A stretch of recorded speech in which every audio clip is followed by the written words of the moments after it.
إن الحمد لله نحمده ونستعينه ونستغفره ونعوذ بالله من شرور أنفسنا وسيئات أعمالنا من يهده الله فلا مضل له ومن يضلل فلا هادي له أشهد أن لا إله إلا الله وحده لا شريك له وأشهد أن محمدا عبده ورسوله يا أيها الذين آمنوا اتقوا الله حق تقاته ولا تموتن إلا وأنتم مسلمون أما بعد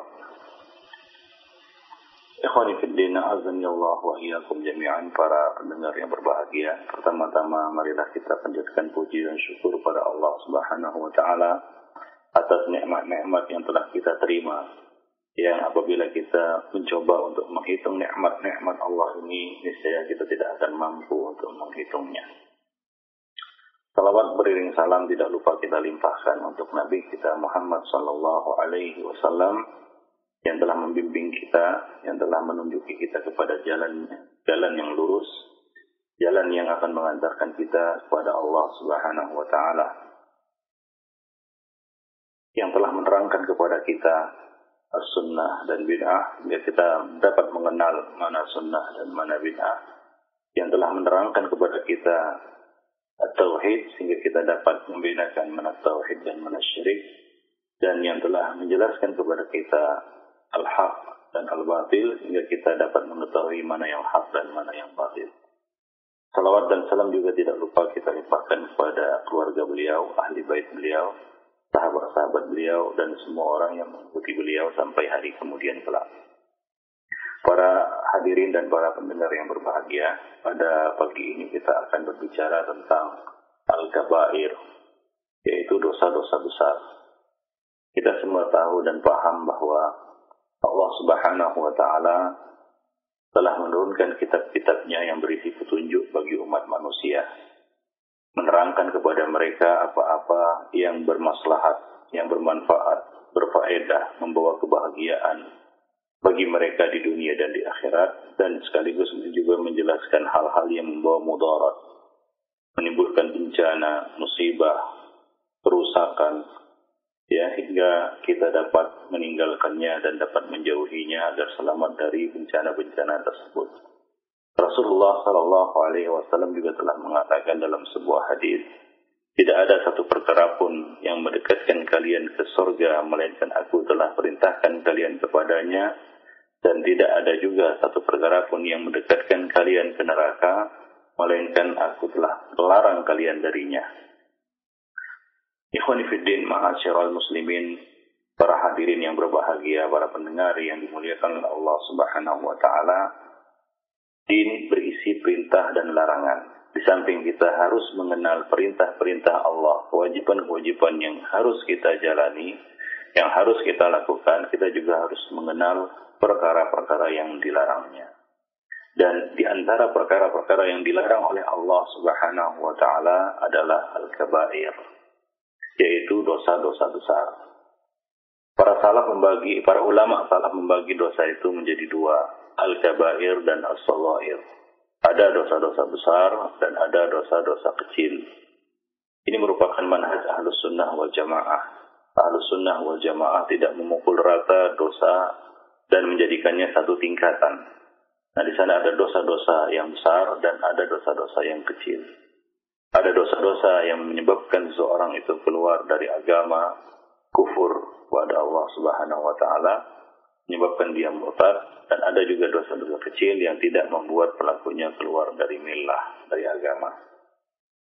Al-kabair, hadirin yang berbahagia, para pendengar yang beriman, adalah ma nahallahu anhu wa rasuluhu fil kitab was sunnah wal athar anis salafis salihin, yaitu perkara-perkara yang dilarang oleh Allah Subhanahu wa taala dan rasulnya, baik itu di dalam Al-Quran maupun di dalam As-Sunnah dan di dalam athar dari as-salafus salih. Allah Subhanahu wa taala telah menjamin,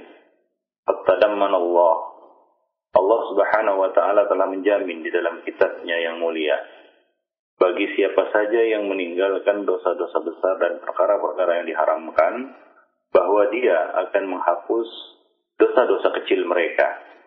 Ya, dan kesalahan-kesalahan kecil mereka. Ini berdasarkan firman Allah Subhanahu wa taala di dalam surat An-Nisa ayat 31. Allah berfirman, "In tajtanibu kaba'ira ma tunhauna 'anhu, nukaffir 'ankum sayyi'atikum wa nudkhilkum mudkhalan karima." Jika kamu meninggalkan dosa-dosa besar yang dilarang kalian darinya, niscaya kami akan menghapus dari kalian dosa-dosa kalian, yaitu dosa-dosa kecil kalian, dan kami akan masukkan kalian ke dalam tempat yang mulia. Jadi di sini Allah Subhanahu wa taala telah menjamin, memberikan garansi kepada siapa saja di antara kita, di antara umat manusia yang meninggalkan dosa-dosa besar yang dilarang oleh Allah Subhanahu wa taala, bahwa dia akan menghapus dosa-dosa kecil kita. Jadi menjauhi dosa-dosa besar ini merupakan sekaligus menghapus dosa-dosa kecil. Nah, itulah pentingnya kita mengenal dan mengetahui apa-apa saja dosa-dosa besar itu sehingga kita dapat menjauhinya. Demikian juga Allah Subhanahu wa taala telah menjamin bagi siapa saja yang menjauhi dosa-dosa besar, bahwa Allah Subhanahu wa taala akan memasukkannya ke dalam surga. Wa nudkhilkum mudkhalan karima, dan kami akan masukkan kalian ke tempat yang mulia, yaitu al-jannah. Allah menjamin mereka bahwa mereka akan dimasukkan ke dalam surga. Berdasarkan nas yang kita bacakan tadi, surah An-Nisa ayat 31. Di dalam ayat yang lain Allah Subhanahu wa taala mengatakan, "Walladzina yajtanibuna kaba'iral itsmi wal fawahish wa idza ma ghadibu hum yaghfirun." Dan orang-orang yang meninggalkan dosa-dosa besar, kaba'iral itsmi wal fawahish, dan perbuatan-perbuatan keji. Dan apabila mereka marah, maka mereka cepat-cepat memberi maaf. Demikian pula Allah Subhanahu wa taala mengatakan, "Alladzina yajtanibuna kaba'iral itsmi wal fawahisha illa al-lamam." Orang-orang yang menjauhi dosa-dosa besar dan perbuatan-perbuatan keji, kecuali al-lamam, yaitu kecuali kesalahan-kesalahan kecil, kecuali dosa-dosa kecil. Inna rabbaka wasi'ul maghfirah. Sesungguhnya Rabb kamu sangat luas ampunannya. Jadi Allah Subhanahu wa taala menjamin bagi mereka pengampunan atas dosa-dosa kecil mereka, dan Allah menjamin akan memasukkan mereka ke dalam surga. Ikhwani fiddin, para hadirin yang berbahagia, para pendengar yang dimuliakan oleh Allah Subhanahu wa taala, di dalam sebuah hadis Rasulullah sallallahu alaihi wasallam mengatakan, "As-salawatul khams wal jum'ah ila al-jum'ah wa Ramadan ila Ramadan mukaffiratun lima bainahunna idza ijtunibatil kaba'ir." Salat 5 waktu, salat Jumat dari satu Jumat ke Jumat yang lain, puasa Ramadan dari satu Ramadan ke Ramadan yang lain adalah mukaffiratun lima bainahunna, adalah penghapus dosa-dosa yang terjadi antara keduanya. Tapi dengan syarat idza ujtunibatil kaba'ir, dengan syarat, dengan catatan apabila dosa-dosa besar itu ditinggalkan. Maka jelaslah bagi kita pentingnya kedudukan mengenal dan mengetahui dosa-dosa besar. Kemudian dari situ kita bisa meninggalkannya, bisa menghindari diri darinya. Bagaimana yang dikatakan oleh Hudzaifah bin Yaman ketika bertanya kepada Rasulullah sallallahu alaihi wasallam tentang perkara-perkara yang buruk, tentang perkara-perkara yang jahat, tentang perkara-perkara yang syarr, keburukan-keburukan, beliau mengatakan, aku bertanya kepada Rasulullah tentang perkara-perkara itu, makhafata ayyudrikani, karena aku khawatir perkara-perkara buruk itu, perkara-perkara dosa itu menimpa diriku. Seperti dalam pepatah Arab mengatakan, "Araf syarr la lisyarrin lakin litawaqi, wa man lam ya'rifil khaira minasyarri yaqa'u fi." Aku mengenal keburukan, aku mengenal dosa, aku mengenal kejahatan bukan untuk melakukannya, bukan untuk mengerjakannya, akan tetapi untuk menjauhinya, yaitu untuk menjauhkan diri darinya. Barang siapa yang tidak bisa membedakan mana yang baik dan mana yang buruk, maka dikhawatirkan dia jatuh dalam keburukan tersebut. Ikhwani fiddina azani Allah wa iyyakum jami'an. Jadi langkah pertama bagi kita adalah mengenal satu persatu dosa-dosa besar tersebut. Kemudian dari situ kita bisa menjauhi dan meninggalkannya. Ikhwani fiddin, para ulama berselisih pendapat tentang definisi dosa-dosa besar. Ya, dan jumlahnya. Ada yang mengatakan 7. Ya, mereka berhujjah dengan sabda Rasulullah sallallahu alaihi wasallam, "Ijtanibu as-sab'al mubiqat." Jauhilah oleh kamu, ya tinggalkanlah oleh kamu 7 dosa-dosa besar yang membinasakan. Kemudian Nabi menyebutkan satu persatu, asyirku billah, syirik, sihir, membunuh jiwa tanpa yang diharamkan oleh Allah untuk membunuhnya kecuali dengan alasan yang hak, yaitu membunuh manusia tanpa hak. Kemudian memakan harta anak yatim, memakan riba, kemudian lari dari medan perang, kemudian menuduh orang wanita-wanita yang baik-baik dan tidak bersalah dengan tuduhan keji, yaitu tuduhan zina. Nah, ini ada 7 dosa besar yang disebutkan dalam hadis tersebut. Ya, sebagian ulama berpendapat bahwa dosa besar itu ada 7. Ya. Sementara ulama yang lain, di antaranya Ibnu Abbas, beliau berpendapat bahwa dosa besar itu lebih dari 7, bahkan bisa menjadi 70. Ya. Ibnu Abbas berkata, "Hiya ila sab'ina aqrabu minha ila sab'." Artinya lebih tepat 70 daripada 7. Ya, dan benar apa yang dikatakan oleh Ibnu Abbas ini, karena hadis itu tidaklah membatasi dosa besar hanya 7 saja. Ya, tidak membatasi dosa besar itu hanya 7 saja. Nah, ini didukung oleh dalil-dalil yang lain, di mana di dalam banyak hadis yang lainnya juga disebutkan dosa-dosa yang serupa, sama seperti yang disebutkan di dalam hadis di atas tadi, yang juga tergolong dosa besar, namun tidak dimasukkan oleh Rasulullah di dalam 7 perkara yang membinasakan tadi. Jadi ini menunjukkan bahwa dosa besar itu banyak, ya lebih dari 7. Ikhwani fiddin, a'azani Allah wa iyyakum jami'an. Definisi dosa besar itu sendiri adalah sesuatu yang ja'a fihi wa'idun fil akhirah. Ya, satu dosa ataupun kejahatan, perbuatan buruk yang telah dijanjikan, azab, ancaman di akhirat, min adzabin aw ghadabin aw tahdidin, yang telah diancamkan kepada para pelakunya azab atau kemarahan, kemurkaan Allah, aw tahdid atau ancaman siksa tertentu, aw la'ni fa'ilihi atau laknat atas pelakunya melalui lisan Rasulnya sallallahu alaihi wasallam, baik itu di dalam Al-Qur'an maupun melalui lisan Rasulnya, fa innahu kabirah, maka ia merupakan dosa-dosa besar. Demikian juga para ulama menambahkan mimma fihi haddun fid dunya, dosa-dosa yang ada hududnya di dunia, seperti al-qatl, waz-zina, was-sariqah, membunuh, berzina dan mencuri. Nah, itu adalah dosa-dosa yang ada hududnya di akhirat, maka ia juga tergolong sebagai dosa-dosa besar. Dan kita juga harus menerima, wala budda min taslim anna ba'dal kabair akbaru min ba'd, bahwa sebahagian dosa besar itu lebih besar daripada sebahagian yang lainnya. Nah, ini didukung dalam sebuah hadis Nabi sallallahu alaihi wasallam mengatakan, "Ala ukhbirukum bi akbaril kabair." Maukah kalian aku kabarkan? Maukah kalian aku beritahu tentang dosa-dosa besar yang paling besar? Kemudian Nabi menjelaskan asyirku billah, syirik kepada Allah Subhanahu wa taala, al-qunut min rahmatillah, berputus asa dari rahmat Allah Subhanahu wa taala, wal amnu min makrillah, merasa aman dari makar Allah Subhanahu wa taala. Nah, demikian juga di dalam hadis yang kita bacakan sebelumnya, istanibus sab'al mubiqat, hindarilah, jauhilah olehmu 7 dosa besar yang membinasakan. Nah, ini menunjukkan kepada kita bahwa ba'dul kabair akbaru min ba'd. Sebahagian dosa besar itu sendiri lebih besar daripada dosa besar yang lainnya.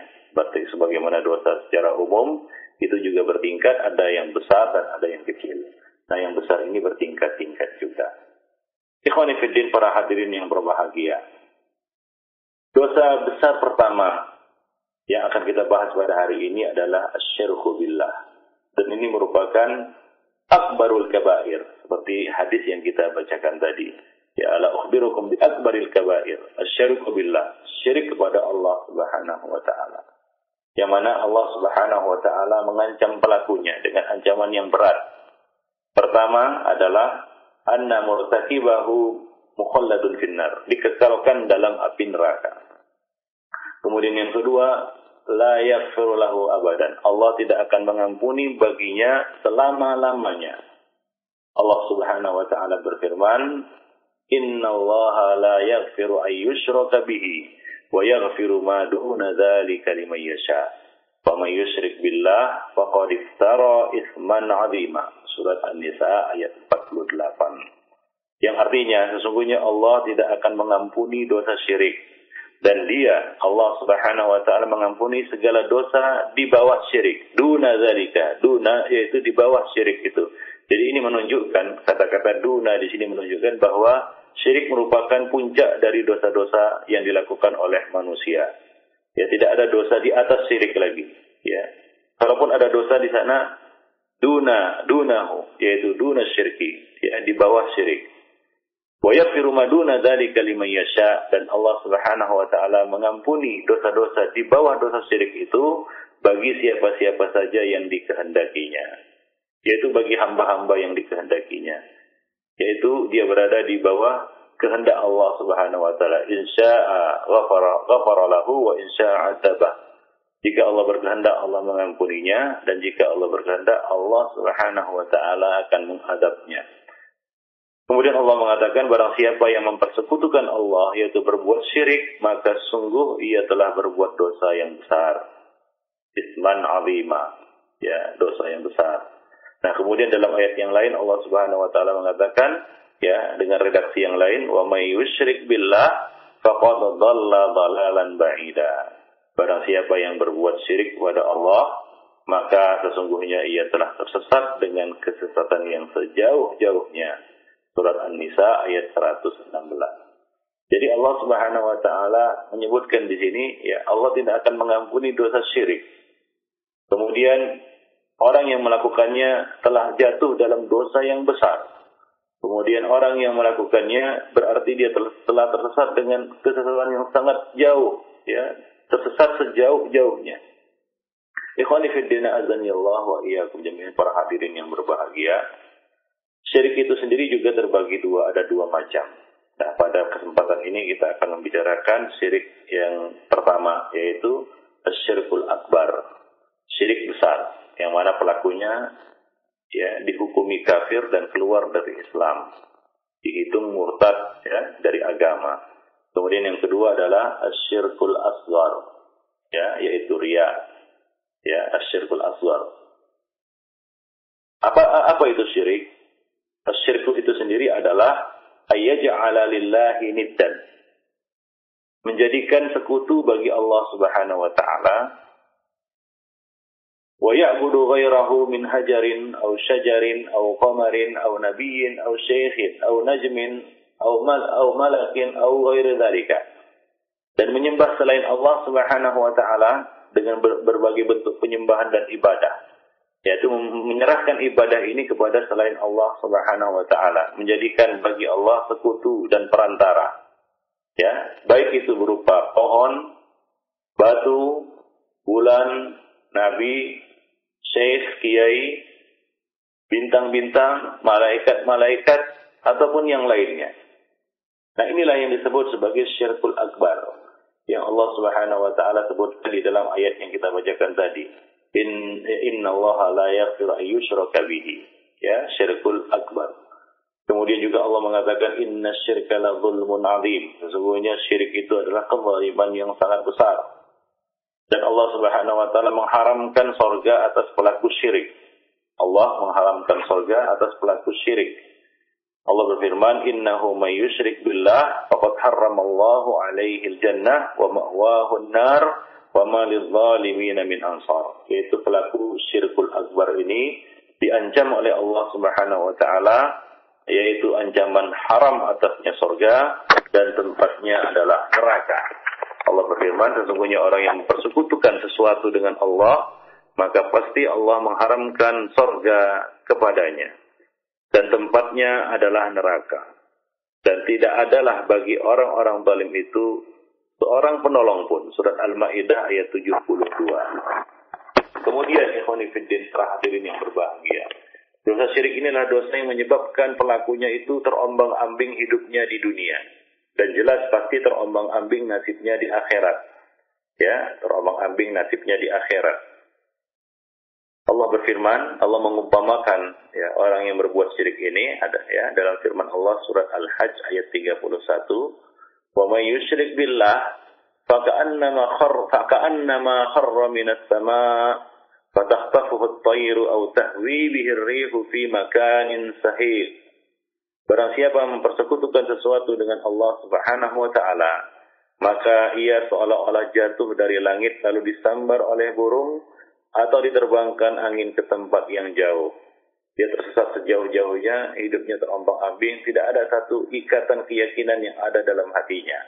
Karena ia sebenarnya ragu terhadap sekutu-sekutu yang dia persekutukan dengan Allah Subhanahu wa taala itu.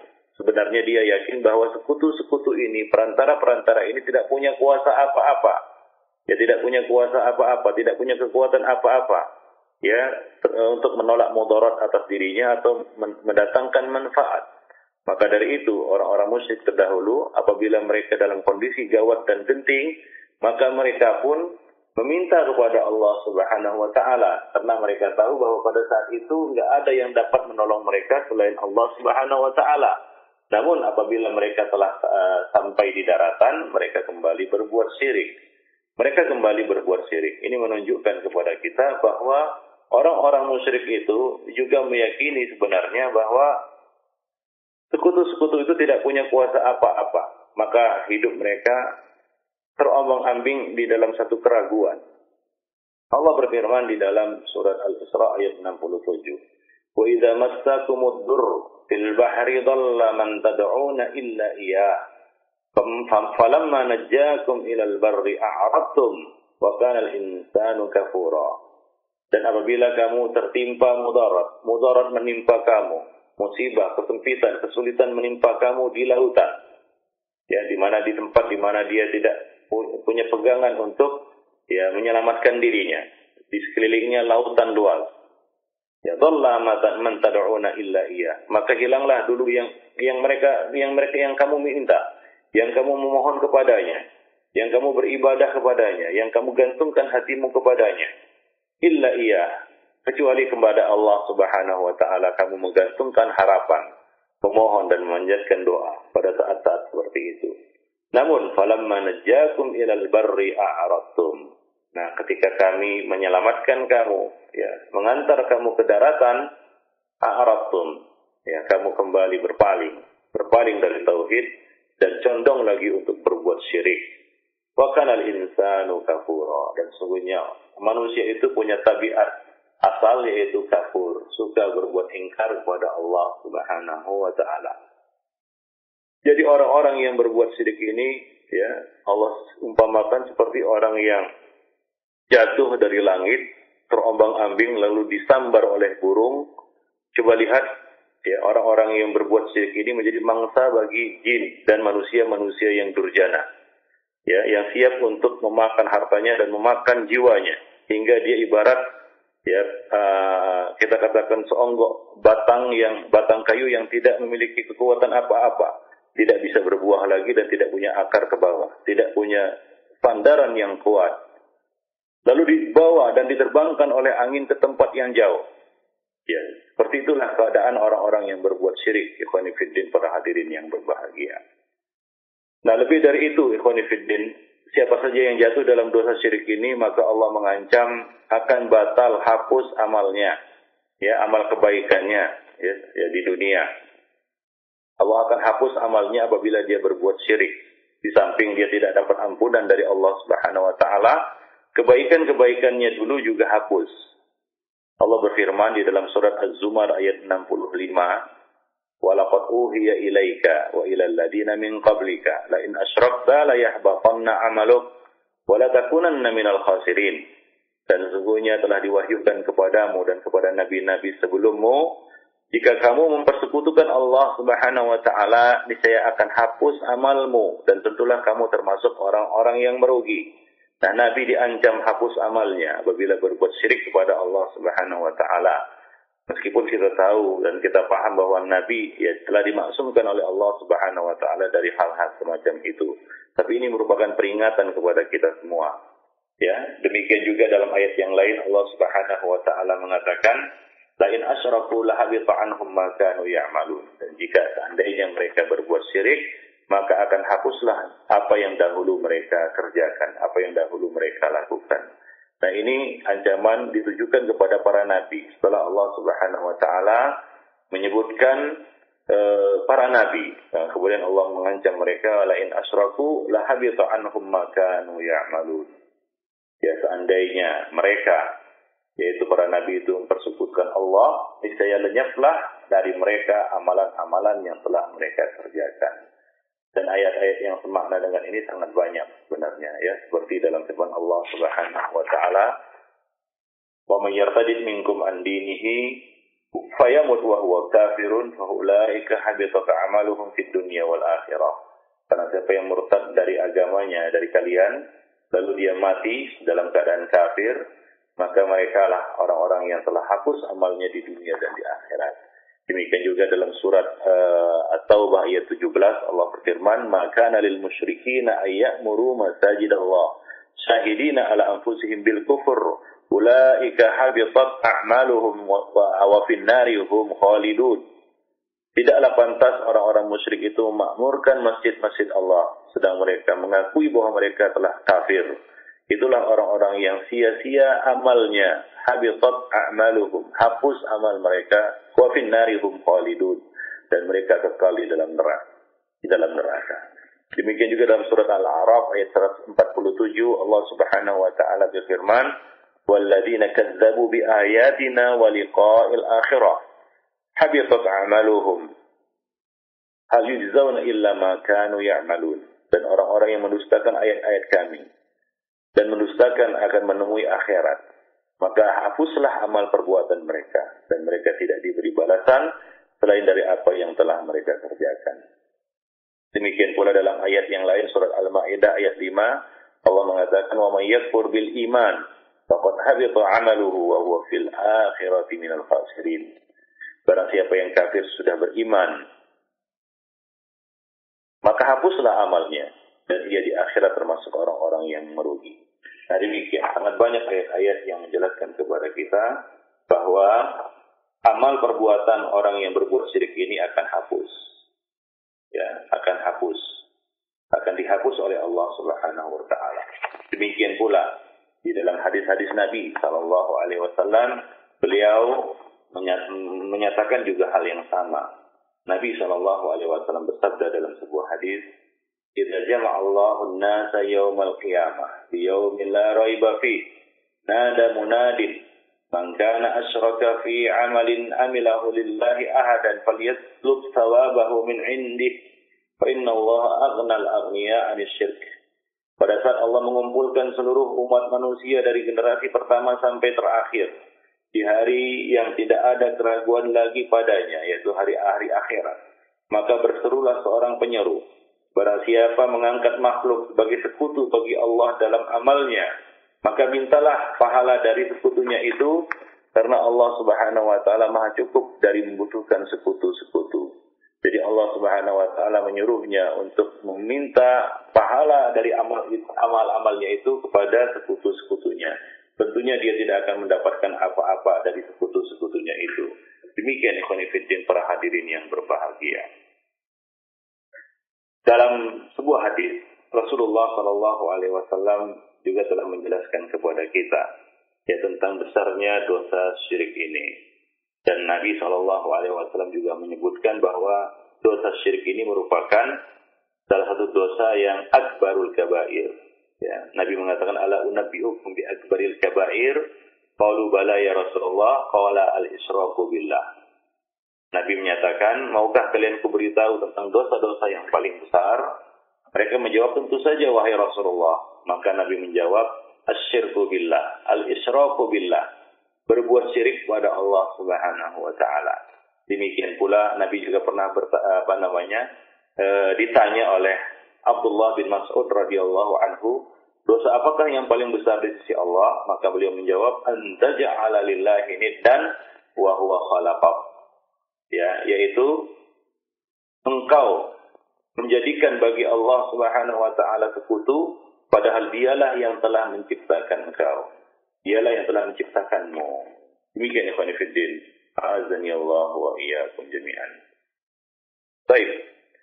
Maka dari itu ikhwan fillah, Rasulullah sallallahu alaihi wasallam berpesan kepada kita agar mempertahankan tauhid kita dan jangan sampai jatuh dalam perbuatan syirik. Ya, jangan sampai jatuh dalam perbuatan syirik. Meskipun kita harus dicacah-cacah atau dibakar, itu mendapat ancaman yang berat dan besar.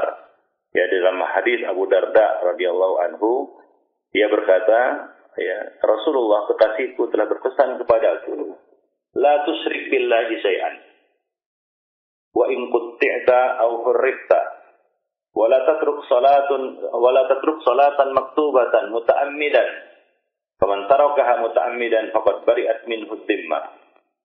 Wala tashrabil khamr fa innaha miftahu kulli syarr.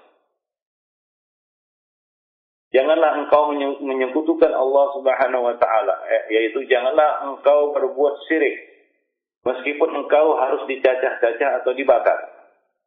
Ya, yaitu walaupun kita akan menerima risiko yang berat mempertahankan tauhid, mempertahankan tauhid kita merupakan suatu perkara yang agung yang harus kita lakukan, ya. Wa in hurrikta wa in qutti'ta aw hurrikta, walaupun engkau harus dicacah atau dibakar. Nah, dalam hal ini kita mendapat satu pelajaran dari umat terdahulu, yaitu seorang yang diancam, yang diperintahkan untuk mempersembahkan sesuatu kepada berhala. Hadis Dubab, hadis tentang lalat itu maka dia mengatakan aku tidak memiliki sesuatu untuk dipersembahkan maka orang-orang itu mengatakan, para penyembah berhala itu mengatakan, persembahkanlah walau seekor lalat. Maka dia mengatakan, aku tidak akan mempersembahkan sesuatu kepada selain Allah Subhanahu wa taala.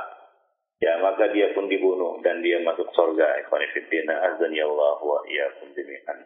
Jadi kita harus mempertahankan tauhid kita dan menjauhkan diri dari perkara-perkara yang merupakan asyirku billah, perbuatan syirik pada Allah Subhanahu wa taala.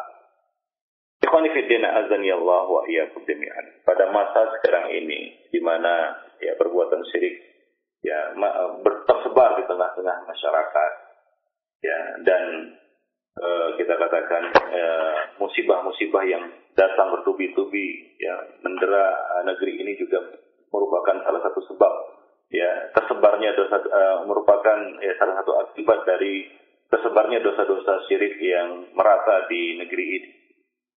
Sebagian kaum muslimin tentunya jatuh dalam dosa ini karena dua hal. Karena dua sebab. Yang pertama sebabnya adalah mereka tidak tahu menahu apa itu syirik. Yaitu jahil. Apa itu syirik dia tidak tahu. Bahkan banyak kaum muslimin menganggap tauhid itu sebagai syirik, syirik itu sebagai tauhid. Ini musibah. Kenapa terjadi itu? Karena mereka tidak tahu menahu apa itu syirik. Apa itu syirik? Hingga mereka jatuh ke dalamnya. Seperti kata pepatah, jarang siapa yang tidak tahu. Faman lam ya'rifil khaira minasyarri yaqa'u fi. Karena siapa yang tidak mengetahui mana yang baik dan mana yang buruk, maka dikhawatirkan dia jatuh dalam keburukan itu. Ini sebab pertama. Sebab yang kedua adalah ikut-ikutan. Melatahi tradisi, mengikuti tradisi. Meskipun tradisi itu adalah tradisi yang berbau syirik atau jelas-jelas syiriknya. Ikhwani fiddina azani Allah wa iyyakum jami'an. Hingga wajar kalau mereka ini mempertahankannya dan menganggapnya itu adalah sebuah kebaikan. Jadi ikut-ikutan, mengikuti nenek moyang yang telah lalu. Mereka mengatakan inilah yang telah dilakukan oleh nenek moyang kami sebelumnya. Nah, kepada mereka ini, ikhwani fiddin, para hadirin dan para pendengar yang berbahagia, kita hendaknya mentadaburi dan mencamkan firman Allah Subhanahu wa taala berikut ini di dalam surat Al-An'am. Allah Subhanahu wa taala berfirman, yaitu surat Al-An'am ayat 21, 22, 23 dan 24. Allah berfirman, "Wa yawma nahsyuruhum jami'an thumma naqulu lil ladzina asyraku Aina syuraka'ukum alladhina kuntum taz'umun. Thumma lam takun fitnatuhum illa an qalu wallahi rabbina ma kunna musyrikin. Undur kaifa kadzabu ala anfusihim wa dhalla anhum ma kanu yaftarun. Dan siapakah yang lebih zalim daripada orang-orang yang mengada-ngadakan suatu kebohongan terhadap Allah Subhanahu wa taala, atau yang mendustakan ayat-ayatnya. Sesungguhnya orang-orang yang zalim itu tidak beruntung. Dan ingatlah pada hari ketika kami mengumpulkan manusia semua. Kemudian kami berfirman, kami berkata, "Tsumma naqulu lil ladzina asyraku." Kemudian kami berkata kepada orang-orang yang menyekutukan Allah Subhanahu wa taala. Jadi Allah mengumpulkan manusia, mengumpulkan seluruh umat manusia, kemudian Allah Subhanahu wa taala berkata kepada orang-orang yang menyekutukan Allah. Orang-orang yang berbuat syirik dikumpulkan oleh Allah Subhanahu wa taala, kemudian Allah berkata kepada mereka, "Aina syuraka'ukum alladziina kuntum taz'umun?" Di manakah sembahan-sembahanmu yang dahulu kamu sangka sebagai sekutu-sekutu bagi kami, perantara-perantara, baik itu berupa nabi atau malaikat yang didekatkan, ya, atau orang-orang yang dianggap wali, ya, atau pohon-pohon yang dianggap keramat, bebatuan yang dianggap punya kekuatan, punya dikdaya, ya, atau apa saja, atau jin-jin yang durjana. Mana sembahan-sembahan yang dahulu kamu sangka sebagai sekutu-sekutu bagi kami? Ya, dan nanti para malaikat dan para nabi akan berlepas diri dari mereka. Ya, maka Allah mengatakan, "Tsumma lam takun fitnatuhum illa an qalu wallahi rabbina ma kunna musyrikin." Kemudian tidaklah ada jawaban bohong mereka kecuali mereka mengatakan, "Demi Allah ya Rabb kami tidak mempersekutukan Allah Subhanahu wa taala." Coba lihat, mereka bersumpah atas nama Allah Subhanahu wa taala. Mereka bersumpah atas nama Allah Subhanahu wa taala. Ini merupakan jawaban bohong mereka, ya. Ini merupakan jawaban bohong mereka. Mereka mengatakan, "Demi Allah ya Rabb kami tidak mempersekutukan Allah Subhanahu wa taala." Kami tidak mempersekutukan Allah Subhanahu, yaitu kami tidak berbuat syirik. Mereka merasa mereka tidak pernah berbuat syirik kepada Allah Subhanahu wa taala. Mereka merasa mereka tidak pernah berbuat syirik kepada Allah Subhanahu wa taala hingga mereka bersumpah, ya, mengatakan wallahi rabbina ma kunna musyrikin. Nah, penyebabnya ya seperti yang kita sebutkan tadi, mungkin mereka di dunia tidak pernah tahu menahu apa itu syirik. Nah, ketika Allah Subhanahu wa taala mengumpulkan mereka, maka mereka bersumpah dan merasa tidak pernah berbuat syirik, dan mereka bersumpah atas nama Allah Subhanahu wa taala bahwa kami tidak berbuat syirik. Ya, atau mereka hanya mengikuti tradisi nenek-nenek moyang, ya, yang telah dilakukan sebelum mereka, ya, lalu mereka bersumpah kepada Allah bahwa kami merasa tidak pernah berbuat syirik. Nah, demikian ikhwan fillah, para hadirin dan para pendengar yang berbahagia. Jadi jangan sampai kita menjadi orang-orang seperti ini, ya, orang-orang yang bersumpah-sumpah di hadapan Allah Subhanahu wa taala nanti di akhirat dan merasa dirinya tidak berbuat syirik. Pada sewaktu di dunia, ya, syirik dari A sampai Z telah dilakukannya. Allah mengatakan, "Undur kaifa kadzabu ala anfusihim." Cobalah lihat. Ya, cobalah lihat bagaimana mereka berbohong terhadap diri mereka sendiri. Ya, terhadap diri mereka sendiri. Wa dhalla anhum ma kanu yaftarun. Dan sembahan-sembahan yang mereka ada-adakan dahulu akan hilang dari mereka, akan pergi dari mereka. Nah, demikian ikhwan fillah, para hadirin yang berbahagia. Ya, ini merupakan peringatan kepada kita semua, ya, bahwa jangan sampai kita termasuk orang-orang yang seperti ini, ya, yang digolongkan oleh Allah Subhanahu wa taala sebagai pelaku syirik, sementara kita tidak merasa, dan di akhirat nanti kita protes dengan bersumpah di hadapan Allah Subhanahu wa taala, kami tidak berbuat syirik, ya, padahal mereka telah berbuat syirik dan jatuh dalam kubangan syirik itu. Ya, bahkan tidak ada satu bentuk kesyirikan pun melainkan mereka telah melakukannya. Ya, melakukan syirik dari A sampai Z, tapi tidak merasa. Ikhwan fillah, hadirin yang berbahagia. Maka dari itu kita harus belajar, ya, harus mempelajari, ya, harus memahami apa itu syirik, apa bentuk-bentuknya, ya, apa macam-macamnya, apa jenis-jenisnya. Ya, itu semua agar kita tidak jatuh dalam perkara-perkara yang dilarang oleh Allah Subhanahu wa taala tersebut. Nah, demikianlah ikhwanifiddin azani Allah wa iyyakum jami'an. Dosa besar yang pertama yaitu asyirku billah, berbuat syirik kepada Allah Subhanahu wa taala. Ya, ini merupakan dosa yang Allah Subhanahu wa taala sebutkan tadi tidak diampuni pelakunya. Yang pertama keluar dari din, pelakunya bisa dikeluarkan dari agama. Bisa dikeluarkan dari agama, dari millah, kufur, ya, menyebabkan pelakunya kafir. Kemudian pelakunya mukhalladun finnar, kekal di dalam neraka selama-lamanya. Allah Subhanahu wa taala mengekalkannya dalam neraka. Yang ketiga, Allah Subhanahu wa taala ya tidak akan mengampuni dosa-dosanya, tidak akan mengampuni dosa-dosanya. Kemudian yang keempat, Allah Subhanahu wa taala akan menghapus seluruh amal perbuatannya. Akan menghapus seluruh amal perbuatannya. Yang kelima, Allah akan haramkan surga atasnya. Haram dia memasuki surga Allah Subhanahu wa taala. Dia tidak akan mencicipi surga Allah Subhanahu wa taala. Nah, kemudian ya, ancaman di dunia, Allah Subhanahu wa taala akan membuat hidupnya terombang-ambing. Ya, hidupnya terombang-ambing, hatinya terombang-ambing.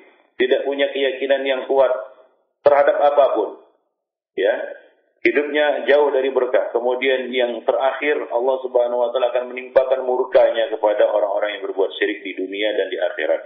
Ya, banyak sekali musibah-musibah yang terjadi di negeri ini. Mungkin salah satu sebab terbesarnya adalah ya masih menyebarnya dosa-dosa syirik, bentuk-bentuk kesyirikan di tengah-tengah masyarakat kita. Maka dari itu kita harus dari hal ini dan segera bangkit dan benar-benar serius untuk mempelajari ya, hal-hal yang berkaitan dengan syirik ini untuk dijauhi, untuk dihindari, bukan untuk dilakukan ya, tapi untuk dihindari dan dijauhi. Nah, kemudian tadi juga kita sebutkan ikhwanifiddin dan para pendengar yang berbahagia bahwa kebanyakan orang-orang yang jatuh dalam syirik ini disebabkan dua hal. Yang pertama adalah karena kejahilan. Nah, ini merupakan ya penyebab terbesar. Banyak orang-orang yang jatuh dalam syirik pada hari ini karena kejahilan mereka. Yang kedua adalah karena mereka ikut-ikutan mengikuti tradisi-tradisi yang sudah berlangsung dan dilakukan di tengah-tengah masyarakat. Ya, tanpa bertanya dan tanpa menyelidiki apakah itu benar atau salah. Ini merupakan penyakit yang mayoritas manusia, yaitu suka ikut-ikutan, ya, suka latah, ya, suka melatahi. Allah Subhanahu wa taala juga telah mengingatkan kepada kita, wa tuti' man aktsara fil ardi yudilluka an sabilillah. Aktsar man fil ardi yudilluka an sabilillah. Jika kamu mengikuti sebagian besar orang-orang di muka bumi ini, maka mereka akan menyesatkan kamu dari agama Allah, yaitu dari jalan Allah Subhanahu wa taala, yaitu dari agama Allah Subhanahu wa taala. Nah, dalam hal ini Allah Subhanahu wa taala juga telah menyampaikan kepada kita semua peringatannya, ya, bagaimana manusia itu jatuh dalam kemusyrikan, ya, karena dua hal ini. Ya, karena dua hal ini, yaitu karena kejahilan, dan yang kedua adalah karena suka mengikuti tradisi. Allah berfirman di dalam surat Al-A'raf ayat 172 sampai 173 yang berbunyi, wa idh akhadha rabbuka min bani adam min zuhurihim dzurriyyatahum wa ashhadahum ala anfusihim alastu bi rabbikum qalu bala shahidna an taqulu yawmal qiyamah inna kunna an hadza ghafilin aw taqulu inna ma asyraka abauna min qabl wa kunna dzurriyyatan min ba'dihim afatuhlikuna bima fa'ala al-mubtilun.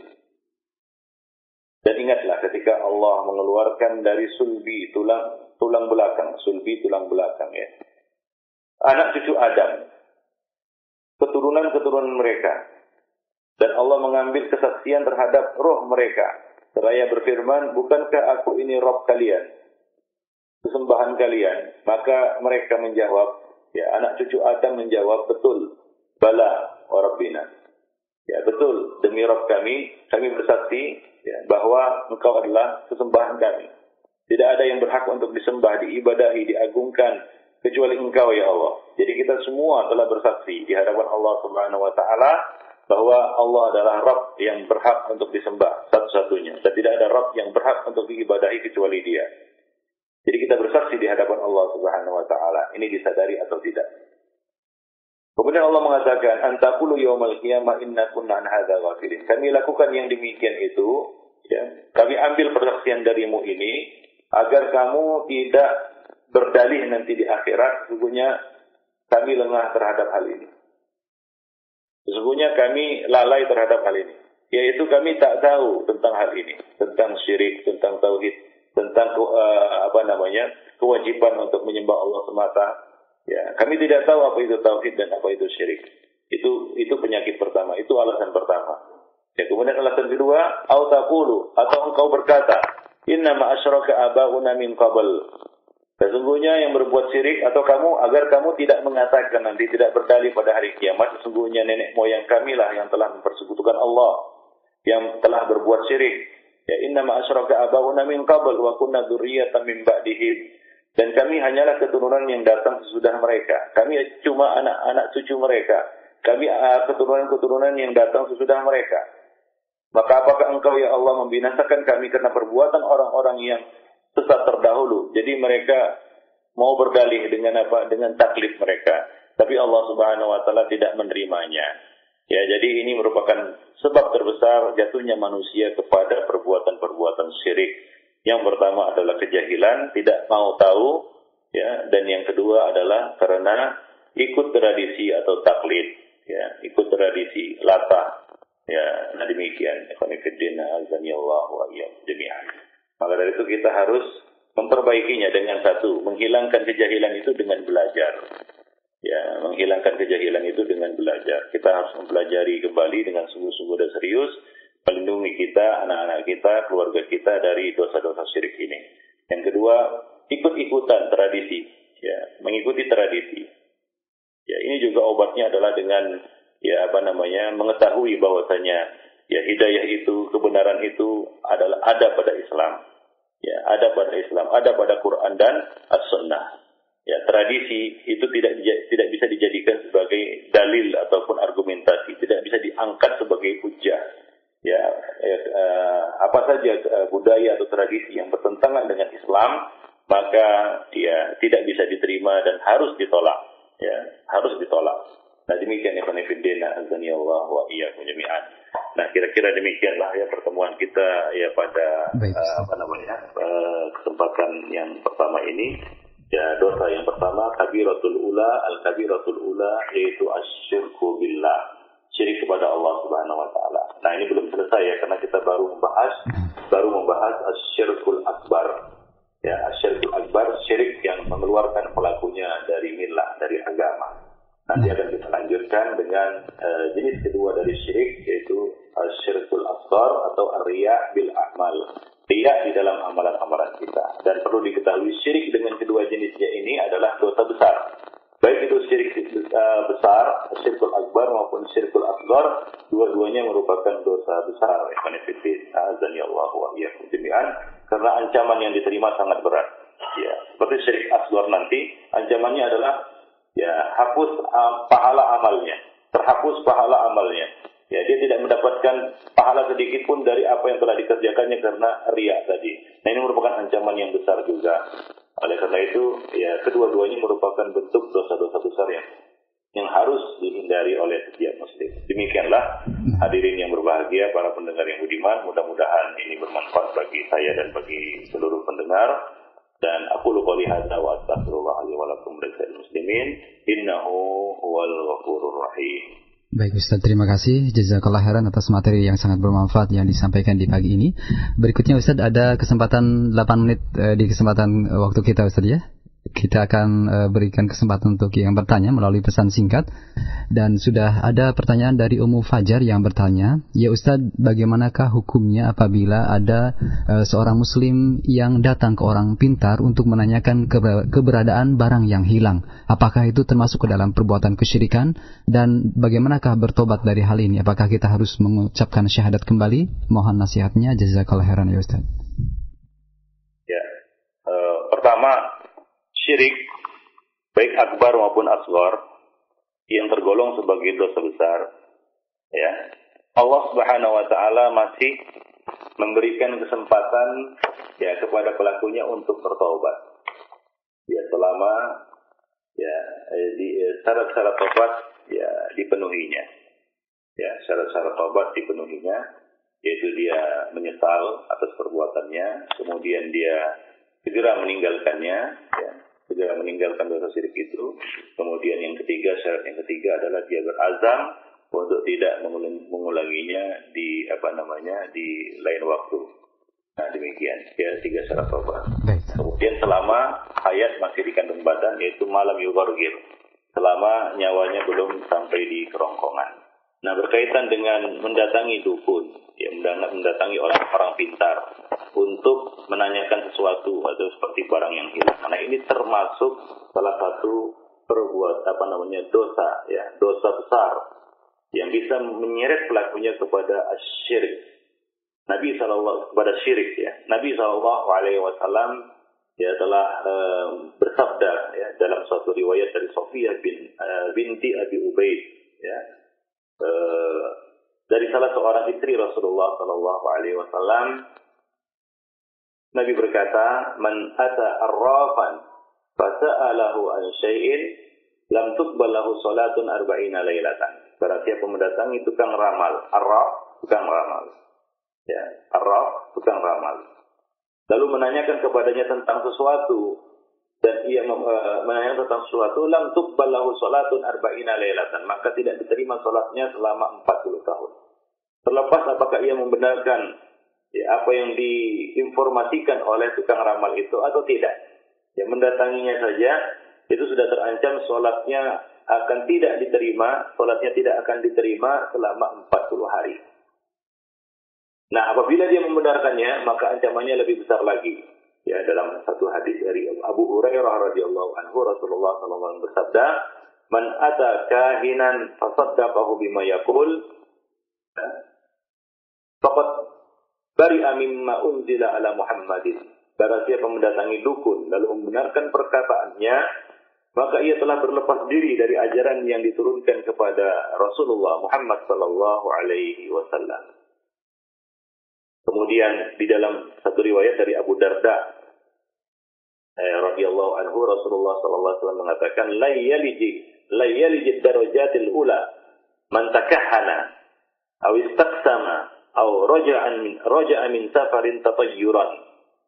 Tidak akan mencapai derajat yang tinggi orang yang melakukan praktik perdukunan, orang yang terlibat dalam praktik perdukunan sebagai dukun atau sebagai orang yang mendatanginya. Takahana, orang yang mengundi nasib dengan anak panah, ya, orang yang mengundi nasib dengan anak panah, berjudi, dan orang yang menangguhkan safarnya karena bertatayur. Jadi di dalam di dalam hadis ini Rasulullah SAW mengatakan dia tidak akan mencapai derajat yang tinggi, yaitu tidak akan mencapai surga. Al-Imam Al-Baghawi di dalam Syarah Sunnah yang mengatakan kahin adalah orang yang meramal apa yang bakal terjadi atau mengaku mengetahui perkara gaib dan menguasai ilmu gaib.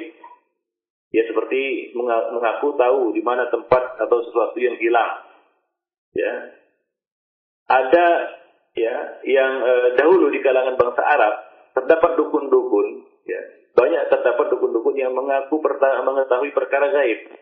Ada yang mengaku menguasai pemimpin jin, ada pula yang mengaku memiliki pembisik, ya, yang menyampaikan berita-berita kepadanya. Nah, di antara mereka ada juga yang mengaku dapat mengetahui banyak hal melalui kepintaran yang dimilikinya, maka disebut orang pintar, disebut arraf dalam bahasa Arab.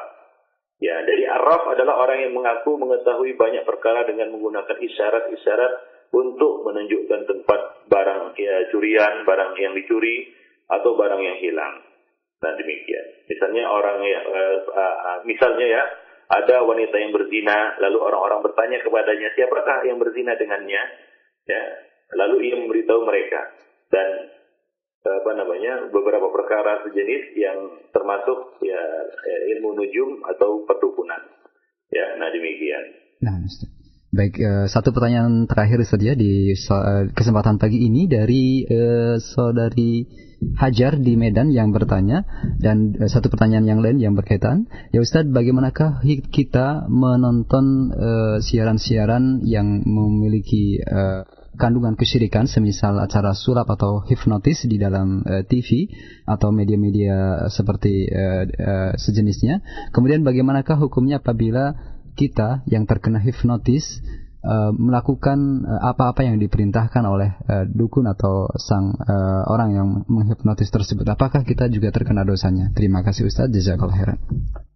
Ya, sabda Nabi tadi, man ata arrafan atau man ata kahinan, barang siapa mendatangi dukun, ya, dan turunannya dan yang sejenis dengannya, barang siapa mendatangi tukang ramal, ya, maupun yang sejenisnya, ya, dari ilmu-ilmu sihir, ya, ilmu-ilmu sihir atau tukang sihir dan ya yang semacam itu, ya, termasuk di dalamnya juga, ya, walaupun hadis itu mengatakan man ata, barang siapa yang mendatangi, ya, tapi kita tentunya tidak berpatokan kepada makna literal, tidak berpatokan kepada makna tekstualnya. Ya, mendatangi, wah saya tidak mendatangi, saya cuma mengundang.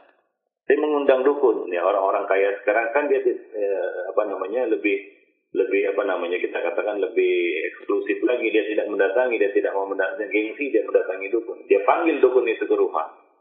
Nah, apakah ini termasuk di dalam ancaman yang disebutkan hadis Nabi tadi? Nah, kalau kita berpatokan kepada makna tekstualnya, wah saya tidak mendatangi, saya didatangi oleh dukun, ya sama saja. Itu sudah termasuk di dalam maknanya, dalam kandungannya. Ya, maksud dari hadis ini adalah ya man ata arrafan atau man ata kahinan, barang siapa yang takahana. Ya, dalam hadis yang lain, ya la yaliji ad-darajatil ula man takahana, yaitu melakukan praktik ya perdukunan. Ya, baik sebagai pelaku maupun bagi objeknya, maf'ulnya, fa'il maupun maf'ulnya. Nah, demikian. Jadi tidak terpaku kepada makna tekstual hadis ini. Nah, termasuk juga di dalamnya dan terkena dosanya adalah orang-orang yang yang mendatangkan hal itu ke rumahnya, baik melalui siaran televisi ataupun mengundang dukun itu, kan begitu ya. Ya, secara khusus maupun acara-acara tertentu, misalnya coba lihat sebagian orang. Ya, ini tren juga, ya, yang berkembang di masyarakat. Ada acara misalnya acara ulang tahun yang diundang tukang hipnotis untuk menghibur. Coba lihat, ya, acara ulang tahunnya sendiri sudah salah. Yang diundang lebih salah lagi. Itu zulumatun ba'duha fawqa ba'd. Kegelapan di atas kegelapan yang lainnya. Jadi ini harus dipahami bahwa mendatangi di sini bukanlah terpaku kepada makna tekstualnya, yaitu harus mendatangi dia ke tempatnya. Karena sebagian dukun sekarang ini, orang pintar sekarang ini juga sudah agak canggih begitu ya. Mereka membuka layanan, ya, bersedia dipanggil begitu. Jadi sama saja, dosanya juga terkena. Nah, demikian. Wallahu berkaitan dengan orang yang terkena hipnotis tadi yang melaksanakan perintah dukun, bagaimana Ustaz? Terkena dosa atau tidak Ustaz? Ya, masalah orang yang terhipnotis, apakah dia sadar dia dihipnotis, dia bersedia, dia mau? Karena ada orang yang terhipnotis, dia tidak sadar, ya, karena mungkin kelalaian di jiwanya, ya, kelalaian hatinya, dia terhipnotis. Ya, nah di dalam proses hipnotis itu dia diperintahkan untuk ini dan itu. Ya, tentunya ini hukumnya lain, ya. Nah, di sana ada orang yang sadar dia dihipnotis dan mau dia dihipnotis, ya, atas kesadaran dirinya. Nah, ini terkena dosanya, dan termasuk mantakahana, orang yang melakukan praktik perdukunan, ya. Nah, Allah. Baik Ustaz, terima kasih atas jawaban yang sangat bermanfaat yang disampaikan, dan ini adalah akhir dari pertemuan kita di kesempatan pagi ini. Semoga Allah Subhanahu wa taala mempertemukan kembali kita Ustaz di kesempatan yang akan datang. Mungkin ada kesimpulan atau penutup dari antum, silakan. Ya, nah jadi sebagai kesimpulan dari pertemuan kita pada hari ini adalah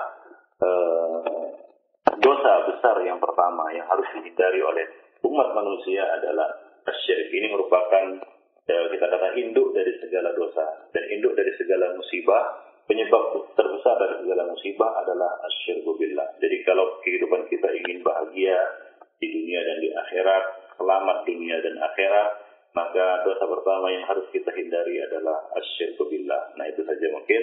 Baik. Dan insyaallah ini akan kita lanjutkan pada pembahasannya akan datang. Baik.